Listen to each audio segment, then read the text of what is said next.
जय श्री राधे, जय श्री वृंदावन। वृंदावन महाकुंभ में एक बार पुनः मैं वृंदावन धाम चैनल की ओर से आपका स्वागत करता हूँ। अपनी पिछली प्रस्तुति में हमने आपसे कुंभ के आयोजन का प्रयोजन, उसके पीछे का रहस्य एवं उसकी महिमा को सब प्रमाण प्रस्तुत किया था। आशा है कि आपको हमारी प्रस्तुति से उपरोक्त विषयों पर समुचित समाधान प्राप्त हो गया होगा। यदि आपकी किसी अन्य विषय पर कोई जिज्ञासा है या आपका कोई सुझाव है तो अवश्य ही हमें कमेंट बॉक्स में लिखें, इससे हमारा मार्गदर्शन होगा। और यदि आपको हमारी प्रस्तुति अच्छी लगी हो तो भी कमेंट बॉक्स में अपने भाव अवश्य लिखें, जिससे हमारा उत्साहवर्धन हो। अस्तु। वृंदावन महाकुंभ के परिप्रेक्ष्य में आज का हमारा विषय है शाही स्नान।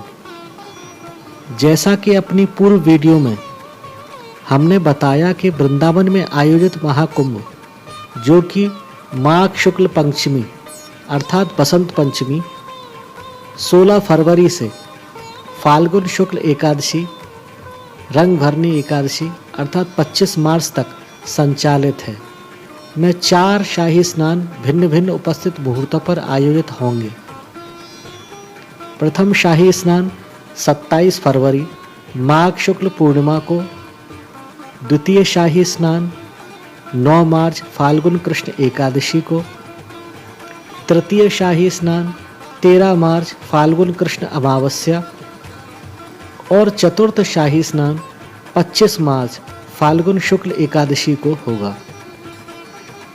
शाही स्नान, इस शब्द को सुनते ही आपके चित्त में यह जिज्ञासा उदित होती होगी कि कुंभ के अंतर्गत होने वाले इस स्नान को शाही स्नान क्यों कहते हैं, और संभवतः आपकी बुद्धि कुछ संभावित उत्तरों को प्रस्तुत भी करती होगी। जैसा कि नाम से ही संकेत मिल रहा है कि यह स्नान सामान्य दैनिक स्नान नहीं, शाही स्नान है, जो शाही अंदाज में ही किया जाता है। इस अवसर पर सभी संत, महामंडलेश्वर, जगत गुरु आदि सज धज कर हाथी घोड़े पालकी आदि में बैठकर गाजे वाजे के साथ कीर्तन करते हुए नगर भ्रमण करते हुए शाही अंदाज में, जैसे कोई राजा महाराजा की सवारी आ रही हो, उसी तरह सपरिकर पुण्य सलिला गंगा यमुना आदि नदियों में स्नान करते हैं। समस्त वातावरण भगवान नाम के जयकारों से गुंजित हो जाता है। शाही स्नान के अवसर पर सर्वप्रथम समस्त साधु संत आदि स्नान करते हैं, उसके उपरांत अन्य लोग स्नान करते हैं। श्री प्रयाग, श्री नासिक, श्री उज्जैन एवं श्री हरिद्वार में आयोजित होने वाले कुंभ में लगभग 13 अखाड़ों के साधु संत स्नान करते हैं और इनके स्नान का क्रम भी पूर्व निर्धारित होता है। इनसे पूर्व किसी को स्नान करने की अनुमति नहीं होती। सर्वप्रथम नागा साधु स्नान करते हैं। वृंदावन में आयोजित कुंभ में वैष्णवों की प्रधानता है, इसलिए इसे वैष्णव महाकुंभ भी कहते हैं, जो हरिद्वार महाकुंभ से ठीक पूर्व में आयोजित होता है। तीनों अन्य अखाड़ों के महंतों की अगुवाई में 10 अखाड़ों के महंत ऊंट, घोड़े आदि की सवारी पर सज धज कर नगर भ्रमण करते हुए, कीर्तन करते हुए कुंभ स्थान पर पहुँचे और मार्ग में स्थान स्थान पर श्रद्धालु भक्तों द्वारा उनके ऊपर पुष्प वर्षा की गई, आरती उतारी गई। इस प्रकार से उनका भव्य अभिनंदन हुआ, स्वागत हुआ। शाही स्नान की परंपरा सदियों पुरानी है। ऐसी धारणा है कि शाही स्नान की परंपरा का प्रारंभ 14वीं शताब्दी से 16वीं शताब्दी के मध्य हुआ। उस समय देश में मुगलों का शासन था। साधु संत आक्रामक होकर उनसे संघर्ष को उद्यत हुए। तब साधुओं को सम्मान देने के लिए यह व्यवस्था बनाई गई कि उनको प्रथम स्नान का अवसर दिया जाए। इस स्नान के दौरान उनका शाही अंदाज में सम्मान होता था। ऐसी भी एक मान्यता है कि जब अंग्रेजों का भारत पर शासन था, तब अखाड़ों के मध्य स्नान को लेकर होने वाले विवाद, जो कि कभी कभी हिंसक संघर्ष का भी रूप ले लेते थे, उसके निपटारे के लिए अखाड़ों के स्नान का एक क्रम निर्धारित किया गया, जो अद्यावधि शाही स्नान में प्रचलित है। शाही स्नान के महत्व की यदि बात करें तो यह स्नान पूर्णतः शोधित परम पवित्र मंगलमय मुहूर्त में होता है। हमारे शास्त्रों का, संतों का ऐसा अभिमत है कि शाही स्नान करने से सभी तरह के पापों का प्रक्षालन हो जाता है तथा मोक्षाभिलाषी को मोक्ष और भगवत प्रेम के आकांक्षी भक्त को भगवत प्रेम के साथ उनकी नित्य सेवा का दुर्लभ लाभ प्राप्त हो जाता है। ऐसा भी कहते हैं कि शाही स्नान के लिए त्रिलोकी के सभी साधु संत, समस्त देवता, यहाँ तक कि ब्रह्मा विष्णु महेश त्रिदेव भी छद्म रूप में अर्थात अपने आप को छिपाते हुए आते हैं। इसी से आप स्वयं शाही स्नान की महिमा को समझ सकते हैं कि जिस स्नान के लोभ का संवरण सृष्टि के समस्त निर्लोभी निरहंकारी संत, यहाँ तक कि त्रिदेव भी नहीं कर पाते, वह कैसा दुर्लभ होगा। ऐसा सुंदर अवसर हमको सहज में ही प्राप्त हो जाता है। यही हमारे वैदिक सनातन हिंदू धर्म की महिमा है।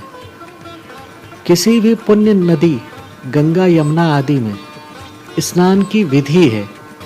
यदि उस विधि से स्नान किया जाए तो स्नान का पूर्ण फल प्राप्त होता है। नदी में स्नान से पूर्व नदी को प्रणाम करना चाहिए, उनसे स्नान की अनुमति लेनी चाहिए, तब स्नान प्रारंभ करें। 3 बार आचमन करें और स्नान के अनंतर नदी के जल से ही नदी में खड़े होकर अधिकार और विधि पूर्वक सूर्य को अर्घ्य दें। स्नान के उपरांत अपने शरीर को वस्त्र आदि से ना सुखाएं, उसे स्वतः ही वायु के स्पर्श और सूर्य के तेज से सूखने दें। वस्त्र आदि से ना पोंछें, क्योंकि हमारे शास्त्र कहते हैं कि स्नान के उपरांत शरीर से जो जल टपकता है उसका पान हमारे पितर करते हैं और उस जल से वे तृप्त होकर हमें आशीर्वाद देते हैं। यदि हम स्नान के बाद अपने शरीर को वस्त्र आदि से पोंछ लेते हैं तो एक तो हमें स्नान का पूर्ण फल प्राप्त नहीं होता और हमारे पितृगण भी अतृप्त रह जाते हैं और हम उनके आशीर्वाद से वंचित रह जाते हैं। यह हमारे वैदिक सनातन हिंदू धर्म की महिमा है कि यहाँ स्नान भी धर्म है, जो पुण्य के उपार्जन में अथवा निष्काम भाव से करें तो भगवत के प्रेम की प्राप्ति में हेतु बनता है। हमारे हिंदू धर्म में तो शयन भी ईश्वर की आराधना है। ऐसा वैशिष्ट्य अन्य किसी धर्म में नहीं। गर्व से कहो हम हिंदू हैं। हमारे देश भारत के अतिरिक्त संपूर्ण संसार में कोई भी अन्य देश, समुदाय, धर्म इतने बृहद धार्मिक अनुष्ठान का आयोजन नहीं करता। कुंभ के अवसर पर लाखों नहीं करोड़ों श्रद्धालु देश विदेश से कुंभ स्थल पर आते हैं और इतने दीर्घ काल तक शांतिपूर्ण ढंग से पुण्य लाभ की दृष्टि से निवास करते हैं। करोड़ों लोगों की उपस्थिति के बाद भी शांति बाधित नहीं होती, कोई भूखा नहीं रहता। देह को भोजन, मन को अद्भुत आध्यात्मिक शांति और आत्मा को परमात्मा की अनुभूति सहजमयी होती है। चहुं ओर वैदिक मंत्रोच्चार, भगवत कथा, हरिनाम संकीर्तन रूपी त्रिवेणी निरंतर भक्तों को भगवत रस में सरोवार करती रहती है। आप लोग भी इस वृंदावन महाकुंभ पर्व में पधार कर इस अलभ्य लाभ के भोक्ता बने। जय श्री राधे, जय श्री वृंदावन।